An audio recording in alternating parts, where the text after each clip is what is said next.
It started like any other day, families grilling, kids laughing, the smell of pine needles and freedom in the air. But by morning, everything would change. One camper stood empty, its occupants vanished, leaving behind a chilling mystery. This is the story of the vanishing camper.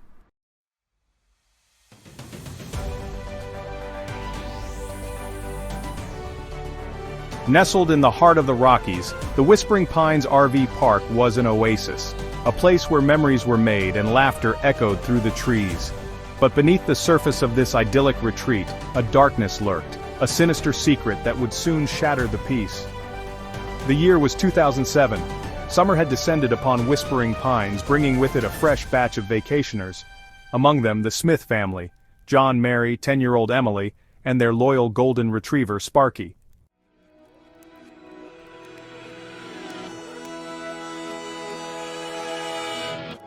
The Smiths were the picture of happiness.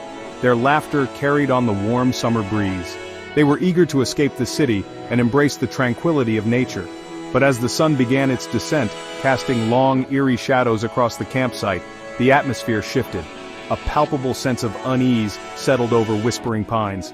Little Emily, playing near the edge of the woods, insisted she saw a strange man watching her. Her parents dismissed it as a child's overactive imagination. But deep down, a seed of doubt had been planted, a shadow of foreboding that would soon consume them all.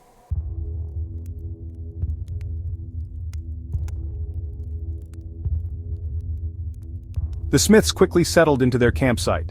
John, a seasoned griller, prepared a feast of hot dogs and hamburgers. Mary arranged a campfire, its warm glow promising comfort and togetherness. Emily, her earlier fears forgotten, delighted in the simple joys of camping. She chased fireflies with Sparky, their laughter echoing through the twilight. A sense of normalcy returned, temporarily eclipsing the eerie encounter. But the wind whispered through the trees, carrying with it an unseen tension.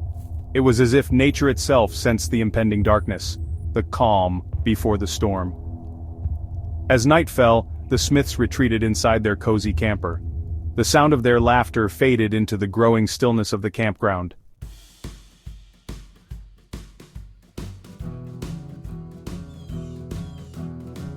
The next day dawned bright and promising. Emily, eager to make new friends, soon found herself part of a lively group of children.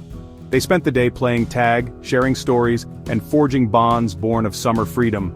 John and Mary too found solace in the camaraderie of fellow campers. They shared stories around crackling fires, exchanged tips on the best hiking trails, and basked in the warmth of shared experiences. For a time, the weight of the world seemed to lift. The Smiths, like so many others before them, were captivated by the magic of Whispering Pines.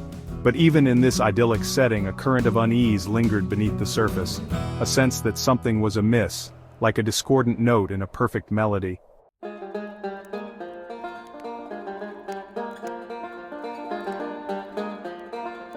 As evening descended, the campground came alive with the sound of music and laughter.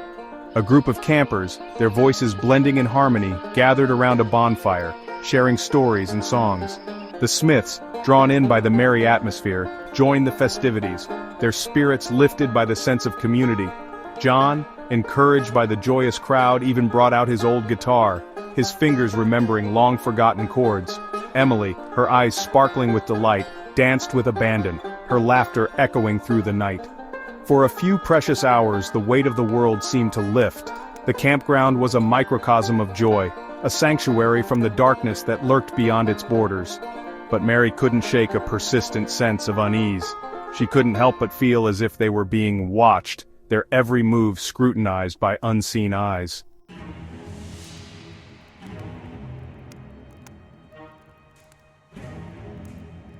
As the night wore on, Emily's laughter faded. She stood at the edge of the firelight, her gaze fixed on the darkness beyond. A figure, silhouetted against the moonlit trees, seemed to be watching them. "Daddy," she whispered, her voice trembling. "I think someone's out there." John, his paternal instincts kicking in, followed her gaze. At first he saw nothing but shadows dancing in the firelight. Then, for a fleeting moment, he thought he saw a figure dart between the trees. But when he blinked, it was gone. "It's probably just a rabbit, sweetheart," he said, trying to sound reassuring. But deep down, a cold knot of fear twisted in his stomach. He couldn't shake the feeling that something wasn't right.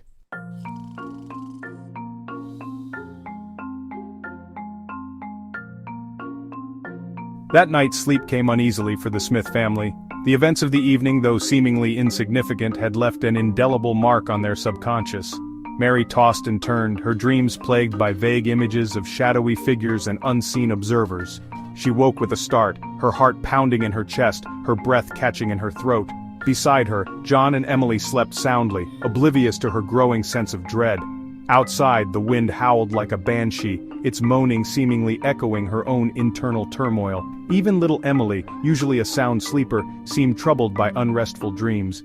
She mumbled incoherently in her sleep, her small body twitching fitfully beneath the thin blankets. The camper, once a sanctuary of warmth and security, now felt like a prison, its walls seeming to close in on them. Only John slept on, unaware of the growing tension that gripped his family. His breathing was deep and even, his face relaxed in sleep. He was the calm at the center of their storm, his presence a source of comfort in the face of their unspoken fears.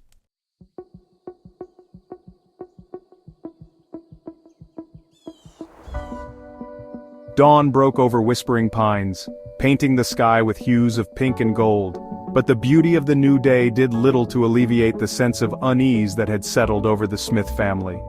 The previous night's events, like shadows in the morning mist, lingered at the edges of their thoughts. Breakfast was a subdued affair. The usual banter and laughter were replaced by a strained silence, punctuated only by the clatter of cutlery and the sizzle of bacon in the pan. John, ever the optimist, tried to lighten the mood, but his attempts at humor fell flat. Even Emily, usually a whirlwind of energy at breakfast, sat quietly at the picnic table, pushing her food around her plate with a fork. Her usual appetite, like her carefree spirit, seemed to have deserted her. "Are you all right, sweetheart?" John asked, his voice filled with concern. "You seem a little quiet this morning." Emily looked up at him, her eyes wide and uncertain. "I just feel funny, Daddy," she whispered, "like something bad is going to happen."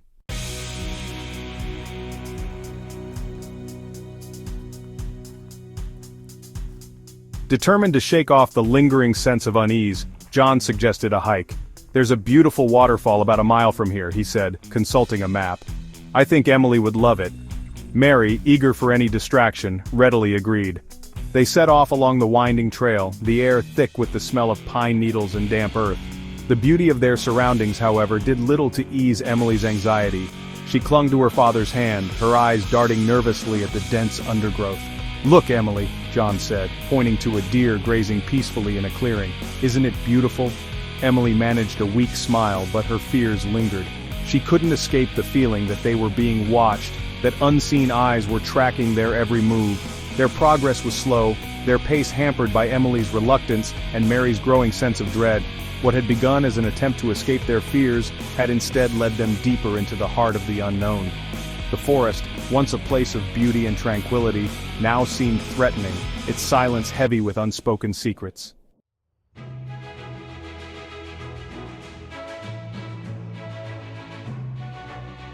They stopped for a picnic lunch by a babbling brook, the sound of rushing water providing a momentary respite from the silence of the woods. For a brief time the weight of their fears seemed to lift. John told stories, Mary laughed, and Emily, her spirits revived, tossed stones into the water, her young voice ringing out like birdsong. A group of hikers passed by, their faces flushed with exercise, their voices filled with the exuberance of the day. They exchanged pleasantries with the Smiths, their presence offering a fleeting sense of normalcy, a reminder that they were not alone in this vast wilderness. But as the hikers disappeared down the trail, the forest closed in once more, its silent embrace both alluring and terrifying. The Smith family gathered their belongings, their laughter fading into the stillness. This, it would turn out, was the last time anyone would see them alive.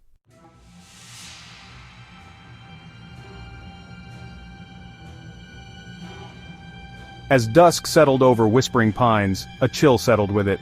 Gone was the familiar hum of campground life. No crackling fires, no laughter, no sounds of dinner being prepared. An unnatural silence had fallen over the park. The wind whistled through the trees, carrying with it a sense of unease. A child's swing set creaked eerily in the growing darkness, its empty seat a harbinger of the silent horror that gripped the campground. The air, once alive with the smell of pine needles and campfire smoke, now carried a faint metallic tang. Concern morphed into fear as campers realized the Smiths were missing. Their campsite, once so full of life, stood deserted. Their belongings lay untouched, a meal left half-eaten. It was as if time itself had stopped abruptly. Sparky, the loyal golden retriever, was gone too. His usual playful barking, which once brightened the campground, was now replaced by an unnerving silence. The absence of the dog, so often a symbol of family and fidelity, only amplified the growing sense of dread.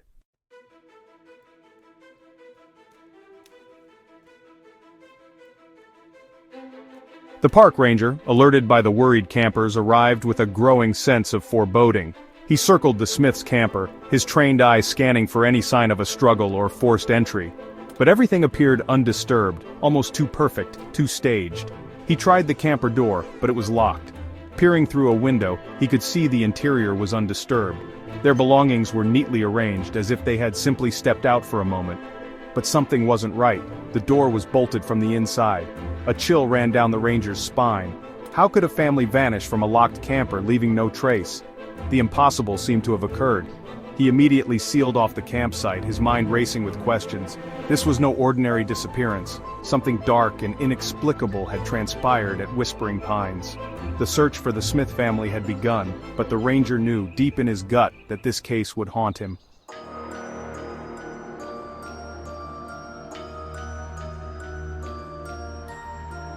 Forensic investigators descended upon the campsite, their every movement precision and purpose. They dusted for prints, searched for footprints, and combed the surrounding woods but found no sign of a struggle. The family seemed to have vanished into thin air. Then, one of the investigators made a chilling discovery. On the dusty window of the camper, a single word was etched: gone. The letters were crude, as if scribbled in haste, but the message was clear. Who wrote that message, and why? Was it a farewell, a warning, or something more sinister? The simple word "gone" became a haunting clue in a mystery that seemed to have no answers. The investigation intensified, but the more they uncovered, the deeper the mystery became. The vanishing of the Smith family became a fixture on news reports and in the national consciousness.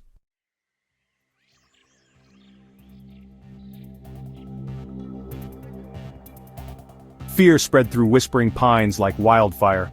Campers, once eager to escape the city, now yearned for the safety of home.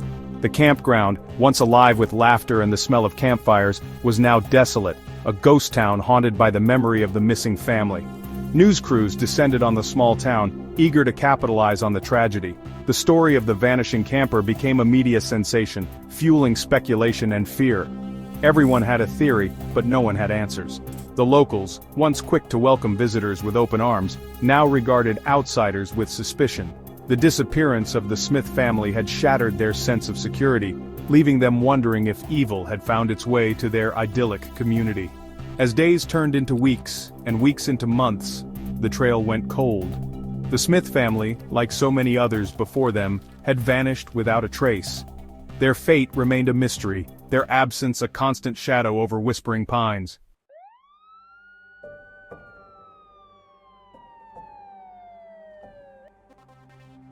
The disappearance of the Smith family became a national obsession. The FBI joined the investigation, bringing with them cutting-edge technology and seasoned profilers. Every lead was pursued, every witness interviewed, every inch of the campground scrutinized. But the more they investigated, the deeper the mystery became. There were no signs of a struggle, no forced entry, no witnesses who saw anything suspicious. The Smiths seemed to have vanished into thin air. Fingerprints found inside the camper matched no one in the system. DNA evidence was inconclusive. The lack of physical evidence only fueled the growing sense of unease. Search dogs, brought in to track the family's scent, lost the trail at the edge of the woods. It was as if the earth itself had swallowed them whole. The investigation, once so full of promise, was now mired in a quagmire of dead ends and unanswered questions.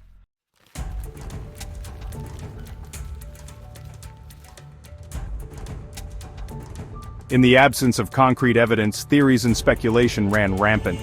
Some whispered of a family feud, a dark secret, a desperate attempt to escape the past. Others pointed to the campground's isolated location, suggesting the work of a drifter, a predator, a monster lurking in the shadows. The most outlandish theories even ventured into the realm of the paranormal. Some whispered of UFO sightings, strange lights in the sky, and the campground's proximity to a supposed vortex of unexplained activity. As time wore on, the case became a magnet for amateur sleuths and paranormal investigators, each with their own theories and agendas. But despite the countless hours of speculation and debate, the truth remained elusive. The Smith family's disappearance became a Rorschach test, a blank canvas onto which people projected their own fears and beliefs. But in the end, the only thing that was certain was that a family had vanished, leaving behind a void that no amount of speculation could fill.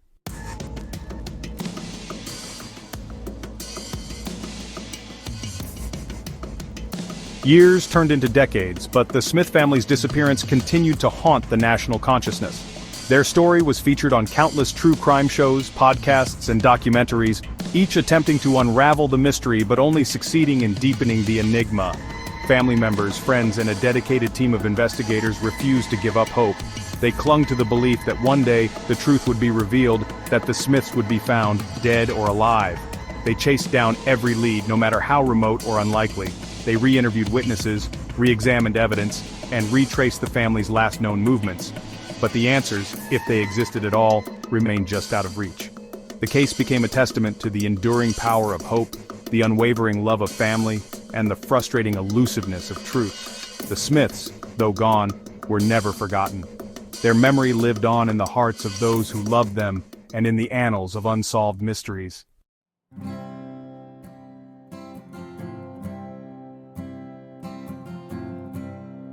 Today, Whispering Pines RV Park stands deserted, a shadow of its former self. The trees have grown taller, their branches casting long, eerie shadows across the neglected campsites.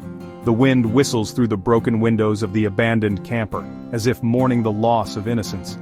The Smith family's disappearance remains one of the most baffling, unsolved mysteries in American history. It serves as a chilling reminder that even in the most idyllic of settings, darkness can lurk, and evil can strike without warning. The truth of what happened that fateful summer night may never be known, but the memory of the Smith family lives on, a testament to the fragility of life and the enduring power of mystery. Their story continues to captivate and terrify, leaving us to ponder the dark secrets that may be hidden just beneath the surface of our everyday lives.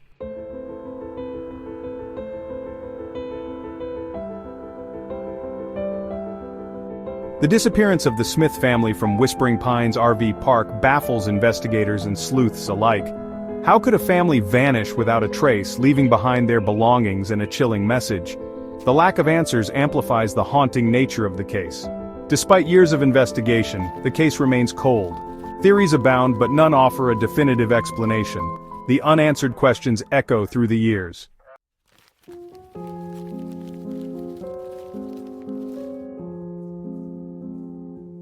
The passage of time has done little to diminish the public's fascination with the Vanishing camper case. True crime enthusiasts, armchair detectives, and those simply seeking to make sense of the senseless continue to revisit the details, hoping that a fresh perspective might unearth a missed clue or a previously overlooked detail. Books, documentaries, and podcasts dedicated to exploring the case continue to be produced, each offering a unique take on the evidence, the suspects, and the possible explanations for the family's disappearance. Online forums buzz with discussions about the case, with users dissecting witness statements, analyzing timelines, and proposing new theories. The search for answers has extended beyond traditional investigative methods, with some turning to psychics, mediums, and paranormal investigators in a desperate attempt to connect with the missing family or gain insights from beyond the grave. The enduring fascination with the vanishing camper speaks to our innate desire to understand the unknown, to find order in chaos, and to seek justice for those who have been wronged. The case serves as a stark reminder that even in an age of advanced technology and seemingly limitless information, some mysteries remain stubbornly unsolved, their secrets locked away, perhaps forever.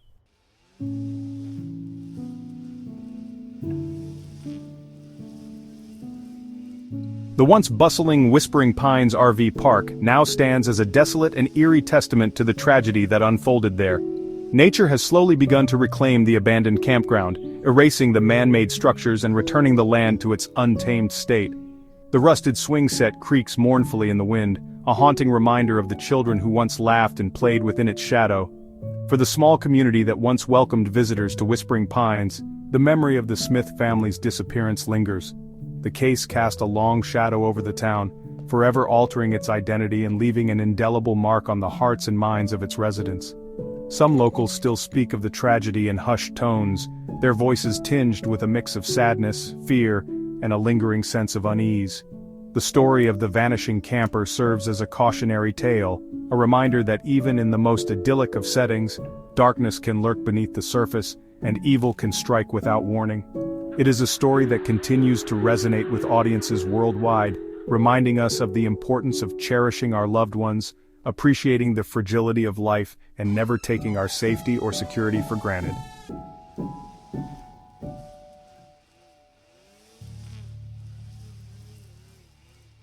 The once bustling Whispering Pines RV park now stands as a desolate and eerie testament to the tragedy that unfolded there. Nature has slowly begun to reclaim the abandoned campground, erasing the man-made structures. The rusted swing set creaks mournfully in the wind, a haunting reminder of the children who once played there. For the small community, the memory of the Smith family's disappearance lingers. The case cast a long shadow over the town, forever altering its identity. Some locals still speak of the tragedy in hushed tones, their voices tinged with sadness and fear. The story of the vanishing camper serves as a cautionary tale, a reminder that even in the most idyllic settings, darkness can lurk beneath the surface.